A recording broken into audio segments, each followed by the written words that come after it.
Baraya Priangan, sudah belasan tahun masyarakat Tasikmalaya Selatan merawat mimpi menjadi daerah yang maju dan otonom. Tak heran jika wacana pemekaran Kabupaten Tasela memiliki daya magnet yang sangat kuat, selalu terselip dalam setiap perbincangan politik di tengah masyarakat. Kini, setelah melalui proses politik dan tahapan birokrasi yang sangat panjang, pembentukan daerah otonomi baru Tasikmalaya Selatan akhirnya menemukan titik terang.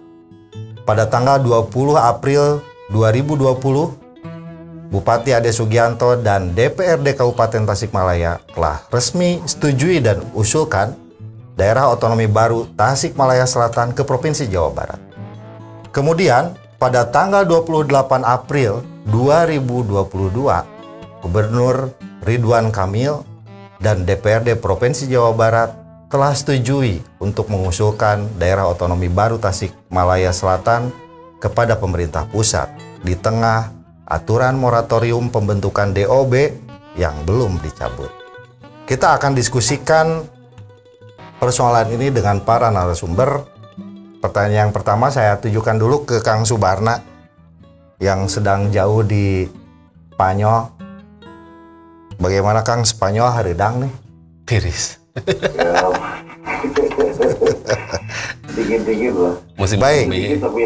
Kang Barna, setelah usulan DOB Tasikmalaya Selatan itu diajukan oleh Gubernur dan DPRD Provinsi, bagaimana di tengah moratorium posisi usulan ini?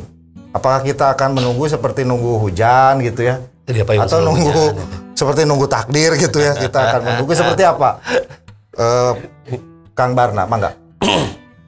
Berkaitan dengan sekarang, ini memang bola ada di DPR RI, walaupun DPR RI sendiri ini tidak terlepas dari kebijakan pemerintah, dalam artian presiden. Yang sudah barang tentu presiden di sini hari ini itu terjadi moratorium. Dan yang harus kita kawal, saya selaku anggota DPR RI sudah barang tentu, ini kerjasama di antara seluruh komponen masyarakat, wabil khusus yang berkaitan dengan partai politik.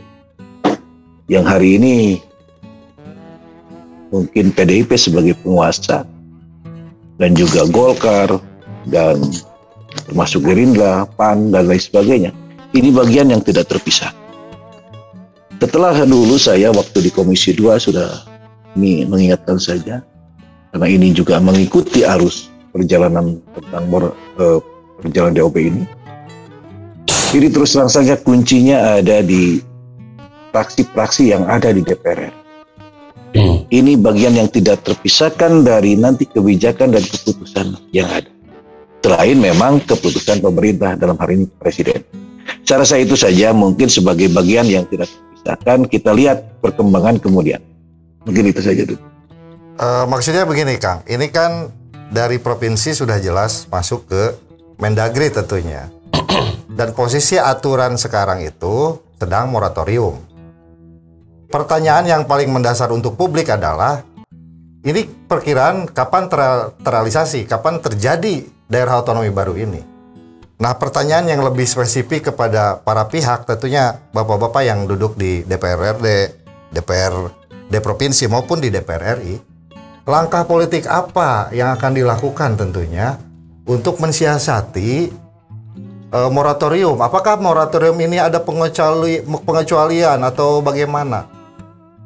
Karena tentunya ini butuh kepastian. Ketika ini membutuhkan kepastian, banyak hal yang harus dipersiapkan tentunya. Begitu, Pak Barna. Bagaimana langkahnya? Ya kembali lagi, pertama mungkin yang harus kita sikapi ini, kita ada agenda 2024. Biasanya ini juga bagian yang tidak terpisahkan dari keputusan-keputusan pemerintah dalam rangka mensiasati terjadinya mungkin moratorium dicabut, biasanya ada seperti itu. Karena dulu saja waktu itu setiap menjelang pemilu biasanya ada kebijakan-kebijakan lain. Mudah-mudahan moratoriumnya dibuka menurut pandangan saya secara pribadi. Karena terus terang saja kalau sampai hari ini terus ini berkenaan dengan anggaran dan situasi kondisi saat ini negara. Ini berkaitan dengan itu yang saya pahami. Yang pertama, kalau untuk anggaran sekarang, walaupun memang ada istilahnya dalam PPS yang sekarang itu persiapan, daerah persiapan. Ini sudah berarti memerlukan anggaran. Jadi kira-kira inilah yang menjadikan terjadinya moratorium. Ini pertama mungkin kebijakannya seperti itu. Kalau boleh simpulkan, Kang Barna juga rada pesimis juga ya. 2004 atau 2024 atau 2025 ini bisa benar terrealisasi. Mengingat kalau mungkin perspektif politik nasional, mungkin hari ini kan kita menghadapi inflasi akibat COVID, akibat perang dan lain sebagainya. Ini membutuhkan anggaran. Bagaimana kemungkinannya, Kang, ini? Apakah ada kemungkinan besar ini dibuka? Saya ingin nanya indikasinya apa kalau ini kemungkinan moratorium dibuka? Hanya tadi agenda politik menurut pandangan saya ini jadi bagian yang seksi menurut pandangan saya yang akan dibuka moratorium. Karena pemekaran ini di seluruh Indonesia berharap. Terus terang saja, di berbagai daerah berharap tentang dibukanya moratorium tentang pemekaran. Jadi 2024 ini jadi seksi menjadikan sebuah kebijakan apakah akan dibuka atau tidak. Oke, saya beralih ke Pak Asep Supari. Bagaimana? Baik, terima kasih. Assalamualaikum warahmatullahi wabarakatuh. Kita fokus ke soal moratorium sama langkahnya seperti apa? Baik, yang terhormat senior saya Kang Subarna dan sahabat seperjuangan Kang Asep Saifullah yang telah hadir. Terima kasih atas waktunya untuk host. Ya, ini menarik dari dua sisi. Mungkin dari sisi politik dan dari sisi teknokratik juga. Dan tentunya juga di DPRD kami mengucapkan terima kasih kepada para pendahulu yang telah menggagas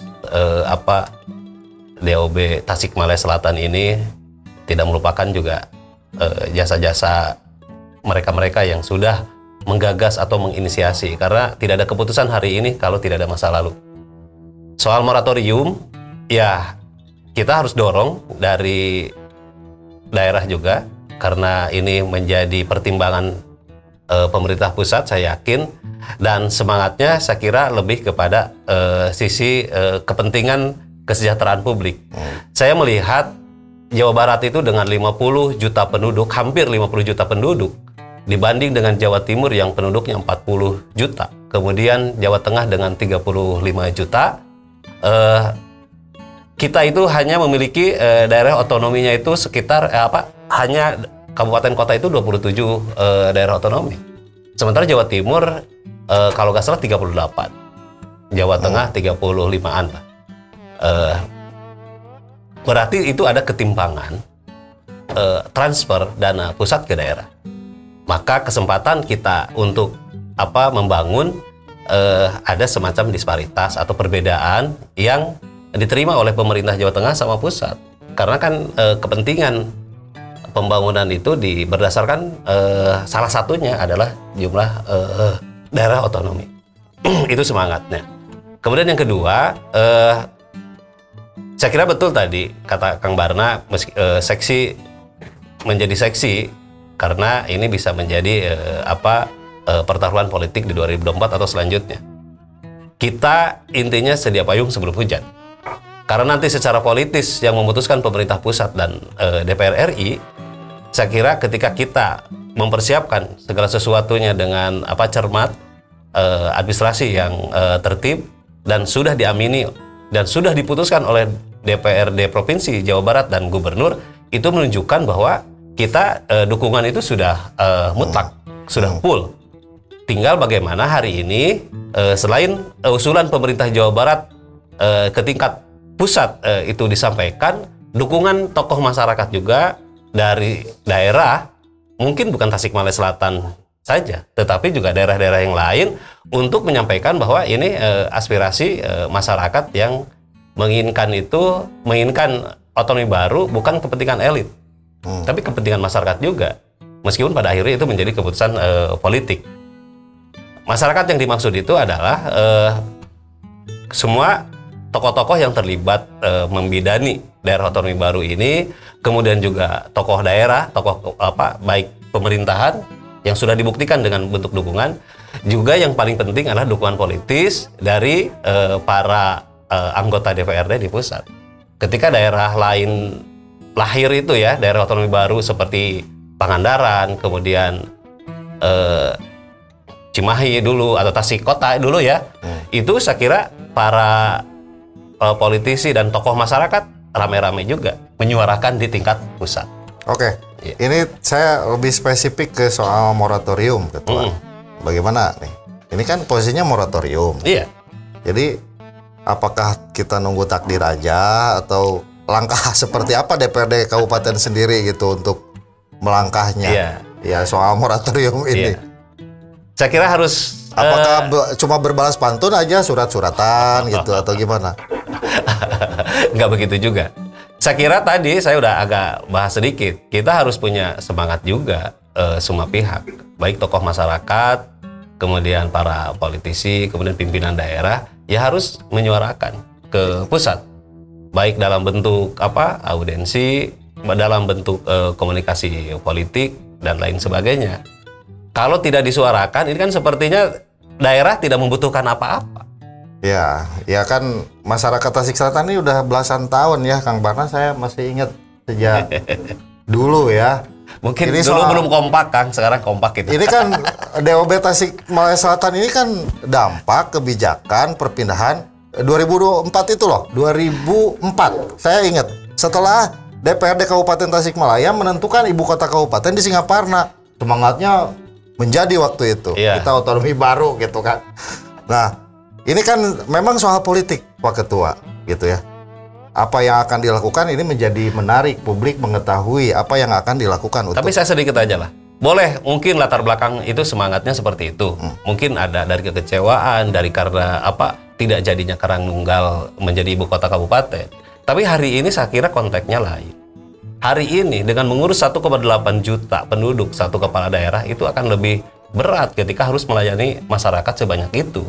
Justru dengan kita berbagi wilayah, kemudian kita menggali potensi baik sumber daya alam atau sumber daya manusia, saya kira pendekatannya itu jauh lebih penting dari hanya sekedar semangat dakwah itu. Itu yang saya maksud. Oke. Saya ucapkan terima kasih kepada Pak Haji Oleh Soleh, Wakil Ketua DPRD Provinsi yang sudah hadir dalam perbincangan kita. Gimana nih kemungkinannya? Apakah ini semacam melempar bola saja dari provinsi ke pusat?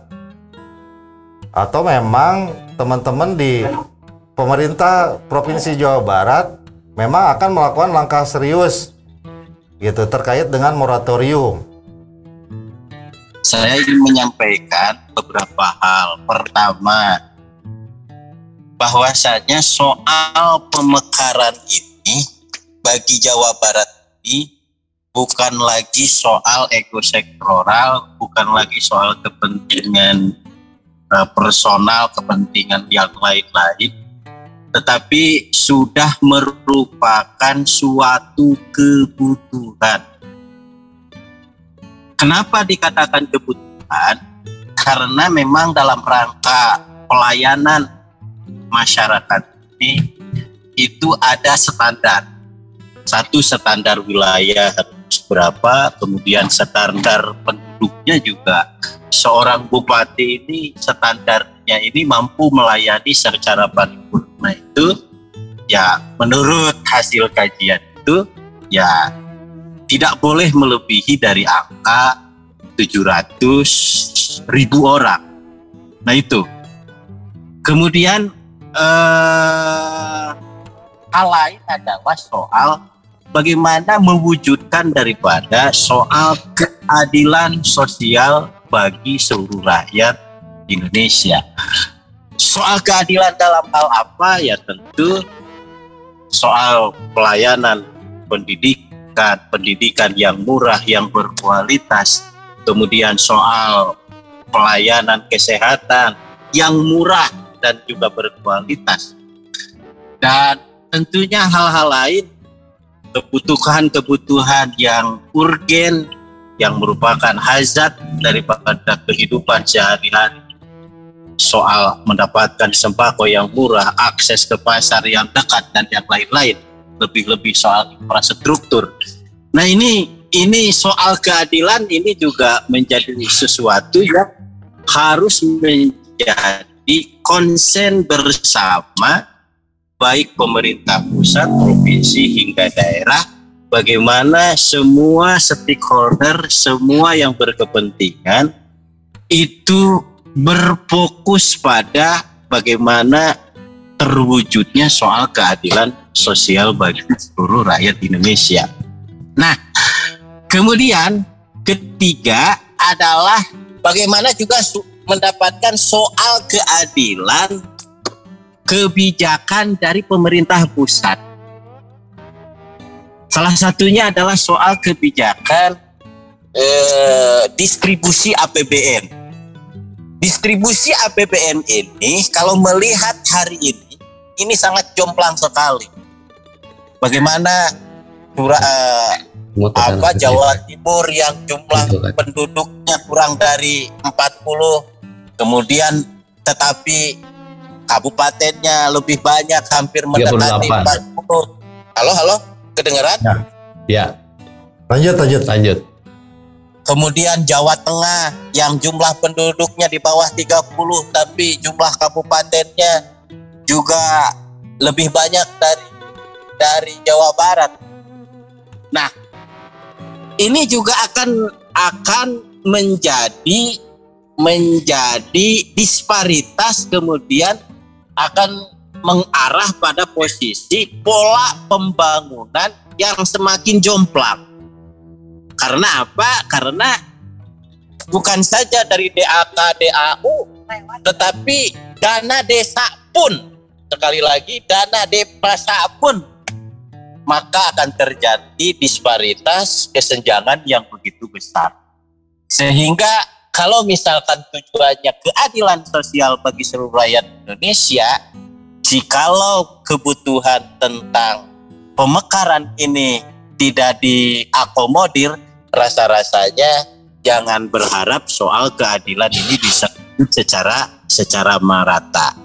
Secara kesimpulan intinya bahwa pemekaran bagi Jawa Barat secara khusus, sekali lagi pemekaran bagi Jawa Barat secara khusus itu merupakan keniscayaan dan wajib bagi siapapun warga Jawa Barat untuk memperjuangkan. Kalau tadi bahasa apakah ini melempar, saya rasa kami tidak melempar, karena memang di tahun 2040 mungkin 2045 jumlah penduduk kita akan di atas 60 juta. Kalau misalkan di atas 60 juta, saya rasa gak kuat gitu seorang gubernur untuk memberikan pelayanan yang prima terhadap jumlah penduduk yang begitu luas. Nah itu ya, jadi mari kita rakyat Jawa Barat dan juga mudah-mudahan ini kedengar oleh politisi-politisi di pusat dan juga Nusantara, bahwa secara khusus bagi Jawa Barat ini bukan kepentingan politik, bukan kepentingan personal, bukan kepentingan kekuasaan, tetapi DOB merupakan kebutuhan.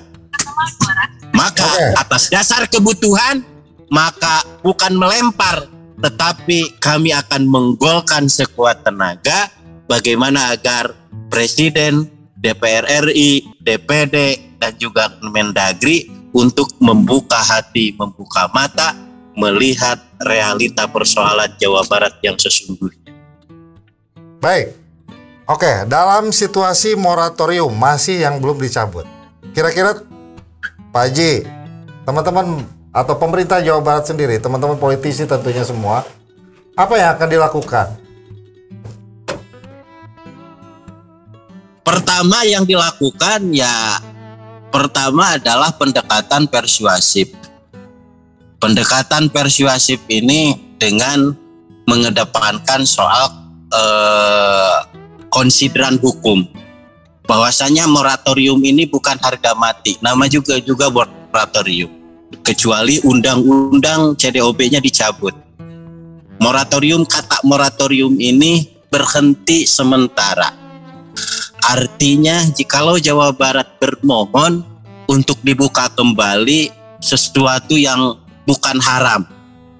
Nah, sehingga saya rasa perlu dilakukan persuasif. Secara konsideran hukum juga sudah jelas. Kemudian secara hal lain, alasan-alasan lain tadi soal ketimpangan, soal keadilan sosial, soal jumlah penduduk yang begitu padat, kemudian apalagi jikalau misalkan IKN betul-betul sukses, maka ini juga Jawa Barat akan semakin ketertinggalan. Artinya apa yang Jawa Barat akan dilakukan, saya sendiri sudah mengusulkan untuk bagaimana 99 anggota DPR RI Dapil Jawa Barat ini harus bersatu. Gubernur dan bupati juga harus bersatu, masyarakat juga harus bersatu. Bagaimana menyatukan suara satu kata khusus Jawa Barat, moratorium untuk segera dibuka. Tentu langkah-langkah lain juga tentu Pak Gubernur beserta para bupati juga melakukan persuasif kepada Kemendagri dan juga kepada Presiden untuk rela hati membuka dan mengkhususkan bagi Jawa Barat untuk diperlakukan khusus. Kalaupun hari ini desas-desus ada Papua yang hari ini dalam draft terjadi pemekaran provinsi, kalau Papua berdasarkan luas wilayah, kenapa tidak untuk Jawa Barat berdasarkan jumlah penduduk? Jadi alasan-alasan baik konsideran hukum maupun alasan objektif faktual keadaan baik geografis maupun soal hal lain, rasa-rasanya semakin kita suarakan, insya Allah ta'ala Allah akan kasih hidayah bagi Presiden dan juga bagi stakeholder yang lain. Saya beralih ke Pak Sekretaris Forum nih ya, Presidium Tasela, Pak Asep. Gimana Pak Asep? Di tengah moratorium ini, Pak Asep ini paling getol di medsos, wah menyuarakan DOB Tasikmalaya Selatan. Saya jujur aja, saya rada ngahulang juga gitu ya. Itu paripurna, setelah paripurna suratnya ke Mendagri, posisinya moratorium, apa disimpan saja atau kita nanti berbalas pantun surat-suratan gitu sama Mendagri atau mendatangi atau datang ke Wapres, gimana ini langkahnya? Publik mesti tahu, karena sebagai Pituan Alang Selatan saya juga berharap ini segera gitu karena ya soal pelayanan publik tadi, soal kesejahteraan. Mangga Pak Asep. Enggak. Assalamualaikum warahmatullahi wabarakatuh. Terima kasih. Waalaikumsalam warahmatullahi wabarakatuh. Kalau kita bicara masalah moratorium, sebetulnya bukan hal yang baru buat kita sebagai Presidium melihat proses pemekaran ini.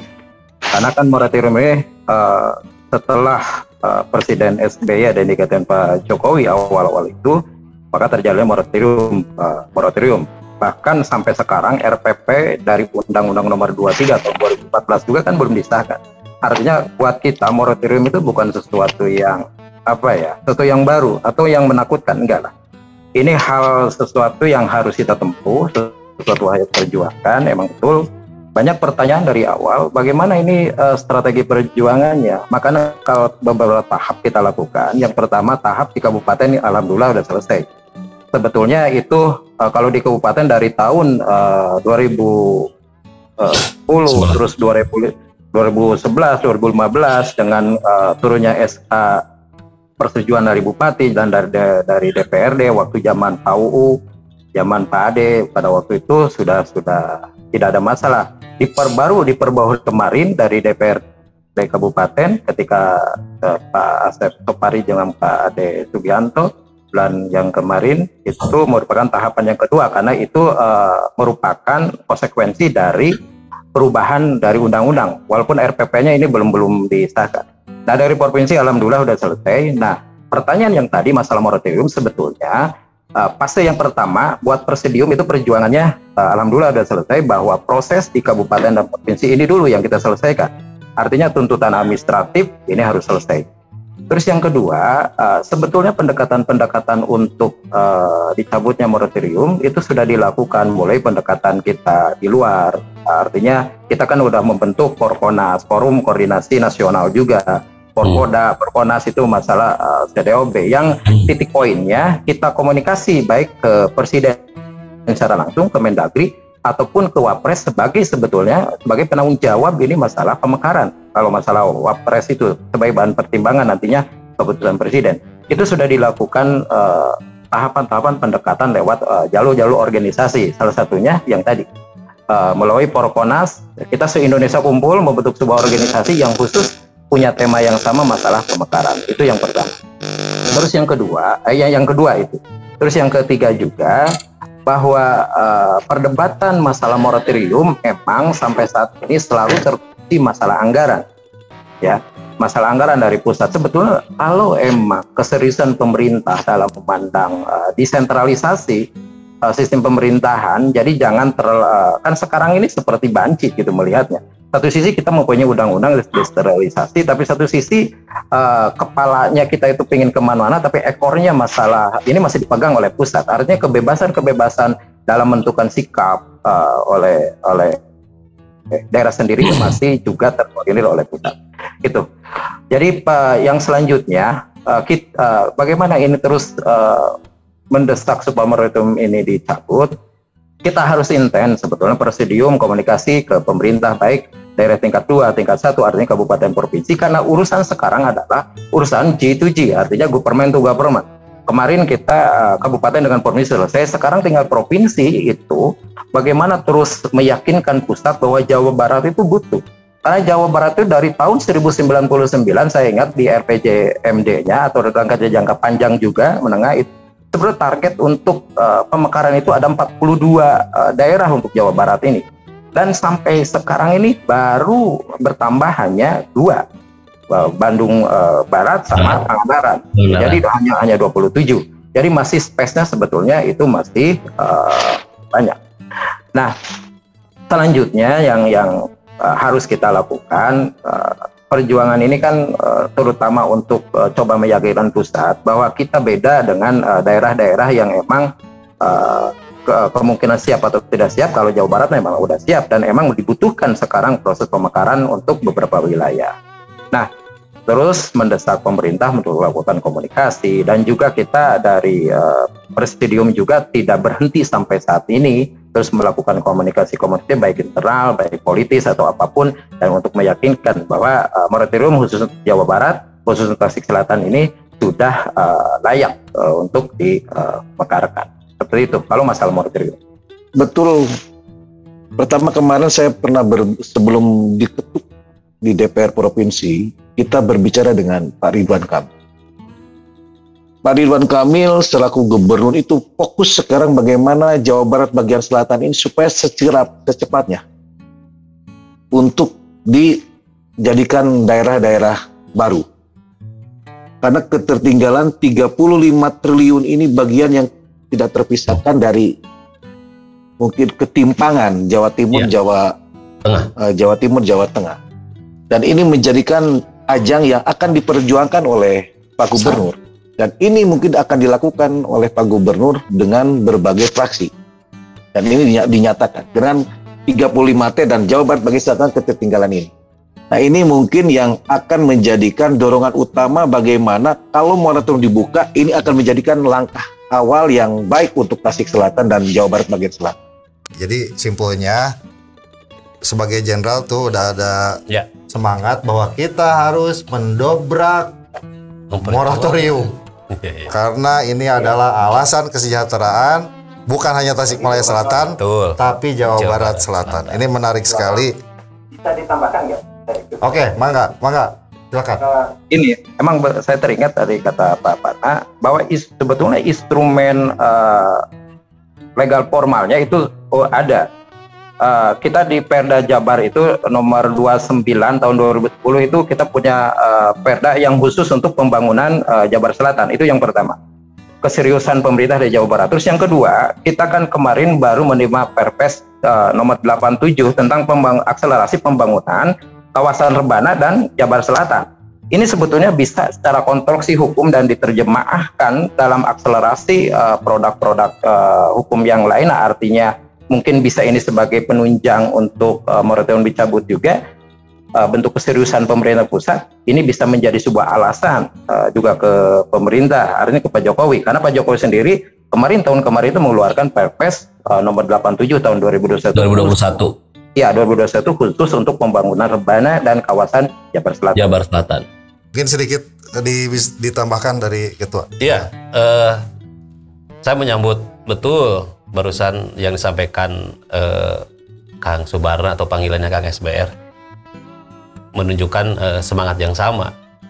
Karena saya kira beliau tidak terputus ya. Karena dulu juga gagasan awalnya juga saya kira ketika Pak Kang Barna masih di Tasik ya Kang. Nah jadi ini sebetulnya saya kira untuk Jabar Selatan atau khususnya Tasikmalaya Selatan ini seperti jalan tol menuju pemekaran Tasela atau Tasikmalaya Selatan. Apalagi barusan juga disampaikan sama Kang Asep, penunjangnya itu baik Perda atau Perpres sangat memungkinkan. Bahkan juga setahu saya pemerintah pusat mengalokasikan dana khusus untuk Jabar Selatan itu sampai 400 triliun dalam bentuk 89 proyek. Ini menunjukkan ada korelasi dari semangat masyarakat Jabar Selatan dan dukungan pemerintah pusat. Saya kira sudah ada titik temu. Tinggal bagaimana kita mengkomunikasikan secara intensif gitu ya antara masyarakat di Jabar Selatan dengan pemerintah pusat dalam keputusan dalam bentuk daerah otonomi baru gitu. Oke, terima kasih sekali Baraya Priangan, pembicaraan yang sangat menarik soal daerah otonomi baru Tasikmalaya Selatan. Pemerintah daerah, bupati, wakil bupati, dan DPRD sudah melakukan langkah politik. Gubernur Jawa Barat, wakil gubernur, dan DPRD provinsi sudah melakukan langkah politik.